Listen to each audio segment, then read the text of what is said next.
Hey guys, I was, not expecting to make this video.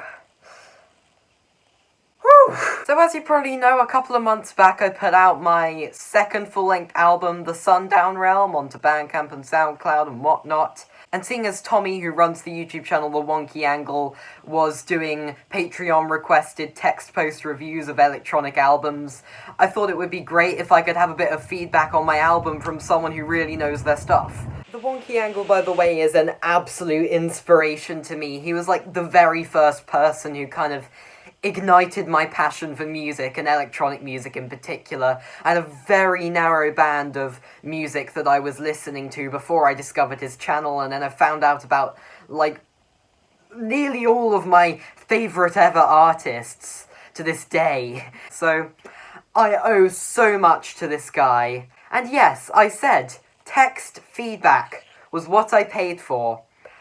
However, literally moments ago, I got a notification on my phone saying that the Wonky freaking Angle posted a YouTube video review of my album on his channel. And this is the most surreal thing ever, because not in a million years did I ever dream that someone like this guy would actually be reviewing something I made. I am actually physically shaking, and I just knew that I had to get a reaction video out because you're probably going to be seeing some pretty intense emotions in this video. Oh my god. Okay then. Let's do this. 10-minute review of The Sundown Realm on the Wonky Angles channel. My heart is thudding. Here we go. Hey guys, it's Joey from the future. Just letting you know that due to my tiredness and overexcitedness at the time of filming, things get a little bit messy from here, so if I say anything particularly stupid, I apologise in advance if there's too much annoying text on screen or I have to come back at some point and interrupt myself. Anyway, enjoy. Hello everybody, welcome to the Wonky Angle, where I talk about electronic music, both new and old. And today is a Patreon request from the artist in question. I'm talking about the new-ish album from Animus, The Sundown. Oh my god! I'm sorry, I'll keep going. Alright then, this one kind of threw me for a loop. This was sent in to me through the $10 level of my Patreon page a while back. The artist in question has his own channel, AnimusTheNerd, where he occasionally does reviews similar to my own, and apparently whose musical taste also aligns quite heavily with my own. He even did a commentary video on the making of this album, not unlike the ones I've done on my 2565 music channel, which I saw part of, but not the whole thing, okay. I understand, it's alright. That's quite funny. Comments in my videos fairly regularly. I even once saw Amon Tobin retweet his review of one of his, like, side projects. Oh yeah, and he's only 14 years old, by the way. So, True. Yeah. Now, I'm gonna have to say, before I start, it's obviously not common for me to want to make a video for an artist who submitted something to me on the $10 level of my Patreon. That tier is exclusively for obscure Bandcamp artists and the like who are curious to hear my feedback on a project they made themselves. So what does this mean? This must mean, like, this must mean it's something special, I guess? I don't know. I'll just be giving, like, random... just respond to the various criticisms and stuff. I hope this is an enjoyable video. Anyway, let's continue. Usually what I do for those is just write up a text post on the page itself and share it to Twitter.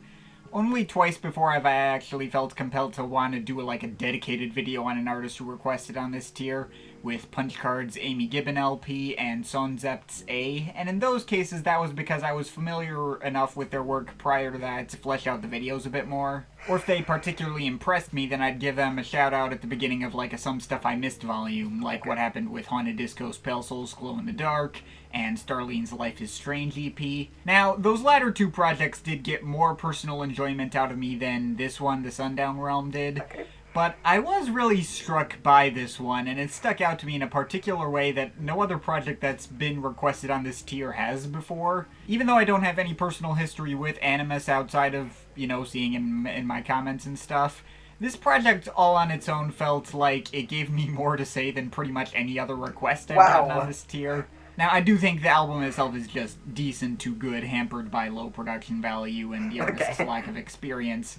But it is quite possibly the single most ambitious project I've heard from a $10 request. That's nice to hear. I do try to be pretty ambitious.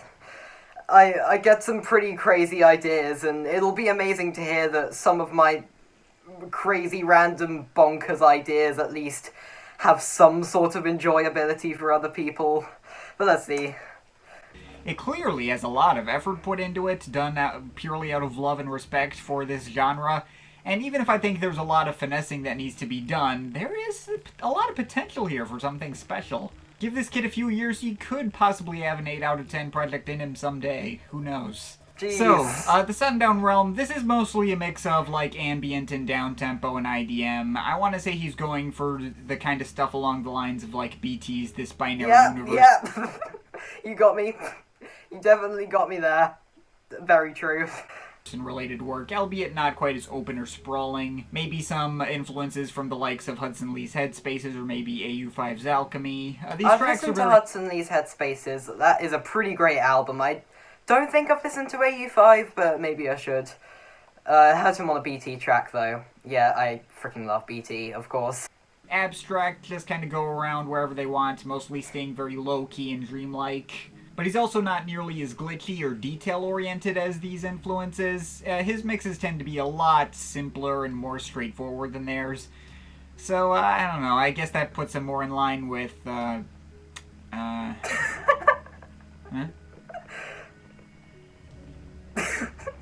What was that? Never mind, I can't really think of a good example. Oh yeah, and this album is just a straight-up concept album about being sent into a dream world full of strange forest and an alien creature called Zeros. The album has a protagonist character, and the above...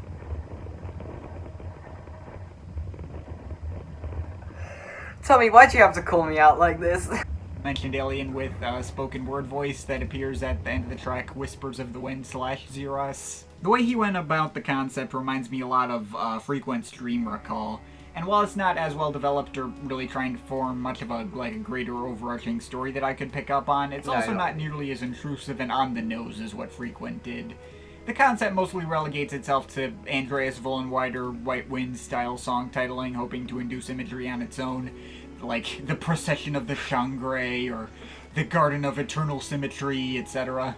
And the concept... I was pretty, yeah, they are pretty pretentious. Yeah, let's be honest, they are. It also stretches into the above-mentioned 20 seconds of cliché alien dialogue in one track, as well as the intro and outro of sound effects of some kid going upstairs to sleep, and an alarm clock, respectively. As a side note, I do think, the intro track's interpolation of Underworld's 2 Months Off was quite clever. Thanks. I didn't even notice the sample until he pointed it out in the credits, and it became a lot more obvious, and I was like, oh, that was cool.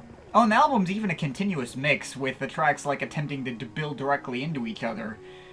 I'll say this, I am definitely not used to getting projects as openly conceptual as this via direct requests from artists. And all rough execution aside, it is actually pretty refreshing to find.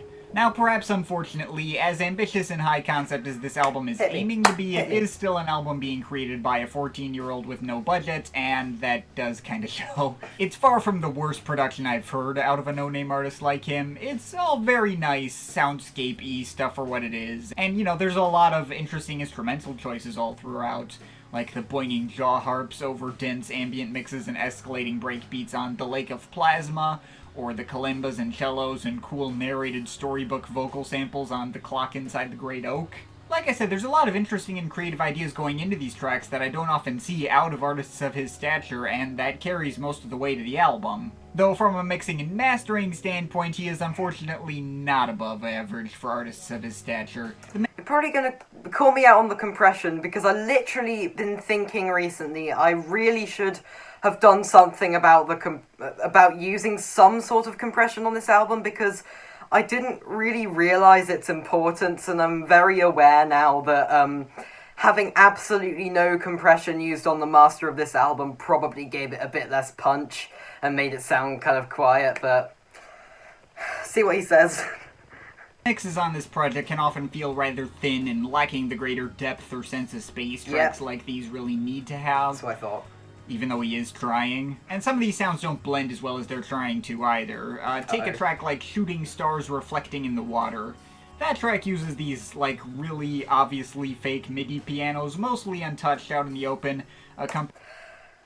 Okay, so those extremely fake MIDI pianos were actually my keyboard over there. I mean, it is an electronic piano, but I did play it myself. Maybe I'm just not expressive enough with my piano playing, darling. Accompanied by, like, this guest singer trying to sound like that one opera sample that Orbital used on Belfast. And the mix is kind of... My mum probably hasn't even heard that song, Tommy. Check your facts, bruv. My mum is 54. Well, actually, yeah, she's probably around at the time when Orbital were big, but, you know... Thin and awkward. I mean, that kind of MIDI piano does have its place. It works best in, like, 90s house pastiches or video game soundtracks and that kind of thing. But it doesn't feel like he was trying to lean into the inherent cheapness of this particular piano tone. It feels like that was just the piano sound that he happened to have access to. Look, it's a dope for keyboard, for God's sake! Okay, I'll remember this, I'll keep it in mind. I'd love to have an actual grand piano, but I don't have the space or the money, obviously. There are, of course, easier solutions. A couple of days ago, I got the Prism Audio Atmos piano plugin, and it sounds infinitely better than Ableton's grand piano. And I am so very sorry I'm being such an annoying prick and forgetting that a keyboard still is technically a MIDI piano. You know, a pain I know well from the development of my Spiral Out of Control album, but yeah. And that also makes for a weird contrast when you compare that to a track like A Moonlit Glade, where the piano sound like actual pianos taken from a sample. And those go over a lot better, but also highlighting the moments with the MIDI pianos as being more artificial by comparison. But more distracting is the fact that Animus also decided to include his own vocals on a few tracks. No, God. I know what's coming. No auto-tune or heavy effects outside of, you know, like echoing and stuff. And while he can carry a tune, he definitely sounds like a 14-year-old kid singing. And that could really undercut a track like Trick of the Light, where the tone of his voice takes away from the mystical atmosphere he's trying to create. Hang on a sec. Aren't choir boys specifically used for their high floaty tones that feel mystical? And didn't people in the olden days used to literally stop their voices aging so that they could still sing like that? I don't know, but yeah, of course, my vocal ability isn't incredible, but I'm giving it a go, you know, man. That track did sort of make up for it with that whole slowed down trance magic sound fabric-y diversion at the end. And his vocal performance on Lucidity was a little better as well. At least had more emotion put into it, even if his voice was still quite shaky and teenager-y. But yeah, stuff like this makes this album a bit harder to fully sign off on. It's tough because there may be many spots on this album like those that do bug me and make me not want to come back to it as much. But still, the ideas behind everything and the way it all comes together, it does feel like he's hitting onto something. Listening to this album reminded me a lot of this one old album from 1998 by an electronic outfit called Notch, The Path. That was a very unrefined sort of ambient trance adjacent sort of project. It had the same kinds of, like, obviously fake MIDI pianos and instrumentation that this album has. But it came from a band that still kind of had a good idea of what their identity and vision was, like they could go somewhere special with more finessing. Fast forward to about 5 years later, Notch was signed to Ultimate Records after having renamed themselves to Carbon-Based Lifeforms and putting out their debut album, Hydroponic Garden, which... Okay, Carbon-Based Lifeforms is a band I have certainly listened to and certainly completely and utterly love. And even though I have heard Magic Sound Fabric and really like their stuff, Carbon-Based Lifeforms were actually the inspiration for the final section of Trick of the Light, by the way. Fully finessed every single bit of potential they had before ending up with one of the most celebrated ambient albums of the entire 2000s and one of my own personal all-time favorites. They became hyped up enough that The Path saw a reissue and remastering fairly recently, since there was now a market for people curious on their upbringing. Yeah, I have listened to The Path. And another project that also readily came to mind for all the same sorts of reasons is Magic Sound Fabric's Unfold. That album was a collection of, like, DIY down-tempo that was more pretentious than it had the chops or finesse to pull off, as well as the artist's own less than impressive singing while he was still very obviously a teenager. and much of it ended up goofy as hell, but it still had like a handful of really solid standouts. It had the track Baby I Saw a UFO, which everyone should listen to at least once because it's scientifically proven to improve the life of whoever hears it. And that guy went out to put out some of my own longtime personal favorite downtempo projects as well, like Uplift Drift and Freedom Star here. Well, there's no... Yeah, I panicked when I heard the word pretentious. At least that's one criticism I haven't heard yet. Well, really, he is saying this album is fairly similar to that one, but I digress. Guarantee that Animus is going to end up going down the same path to fulfilling this potential as these artists did. The fact that I was getting similar vibes off of this to projects like these had me intrigued to see where he'll end up, like, maybe a few years down the line. I doubt I'm going to be hanging on to this project beyond this video. There's too many minor details that get under my skin on a technical level. Yeah, they get under my skin as well, I'm sorry. But still, I really gotta respect the ambition and creativity on display here, and the highlights on here are definitely really solid fun stuff in that abstract ambient mold that do still make the experience at least partially worth it. And props for having a debut project that gave me this much to say. I still think this... I mean, it's technically my debut. I'm just so thankful he hasn't listened to Insanity Fair. My -1st album. Imagine if he just suddenly brings that up. I'm always worried that someday someone's gonna be like, kind of enjoying my new stuff and then go back and look at the absolute cluster fricks that were my early tracks. Could possibly find an audience who are more willing to overlook the finer DIY-ish production details than I tend to be. So, I'll say it's still worth giving a shot all the same. Very promising stuff, especially for his age and lack of prior experience, but there's still plenty more work to be done. I'm more curious to see how he'll end up following this up. As it is, I think I can give this like a 7.3 out of 10. It's pretty cool. But of course, this is just my opinion. You can feel free to disagree with it, but I'd like to hear your thoughts, so leave the comments in the comment thing down there. Shout out to my Patreon supporters. They're awesome people. You want to add yourself to that list or make me review something, link to my Patreon is in the description. But yeah, that's pretty much it. That's all for today. See you next time. Woo! So if I just got a 7.3, then I've just, like, scored higher than people like The Prodigy have, and... or, like, his video he just uploaded on Biosphere's album was a 6.7. How on earth is this happening? I'm sorry, I cannot compose myself to film this because it's quite late at night and I'm very tired and this is completely and utterly surreal. But that is so awesome that I've actually got some encouragement from the Wonky Angle himself, the connoisseur of all things electronic. So... I did have, like, quite a vision for this album and making it a whole concept thing and stuff, but obviously this is, like, very early days right now, and obviously I wasn't thinking this was gonna be, like, a big opus that people would remember a long time ahead, because I'm literally just starting up right now, and of course, this album is more like me finding my footing, developing a set of skills that I can use later on, as he was saying. But the thing is, I'm pretty prone to having tons of, like, random ideas of different music to make, and obviously I've only ever made 2 actual things. But I have tons and tons of stuff pinging around my head all of the time for what I can possibly create at some point in the future. And when he was comparing me to lots of downtempo and IDM artists like Carbon-Based Lifeforms and Magic Sound Fabric, spoiler alert, I'm not really sure if that's a long-term direction I'm going to be going in the future.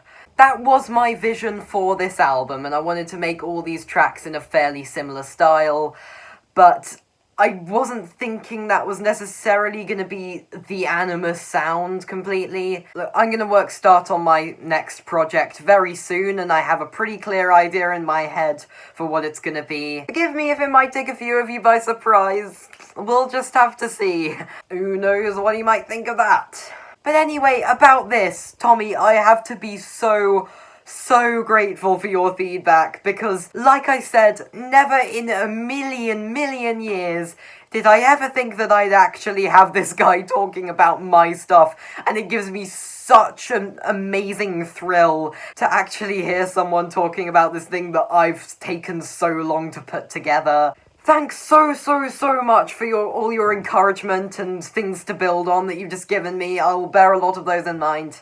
Send all my love out to you for actually taking the time to analyze and put out a video on an obscure record from a no-name 14-year-old artist like me. And to all my viewers, I'm really, really sorry again if this is a really sloppy and unfocused video. I am not thinking straight right now. This is the weirdest moment, but also the most incredible moment. Thank you for watching. Animus out. Oh my god.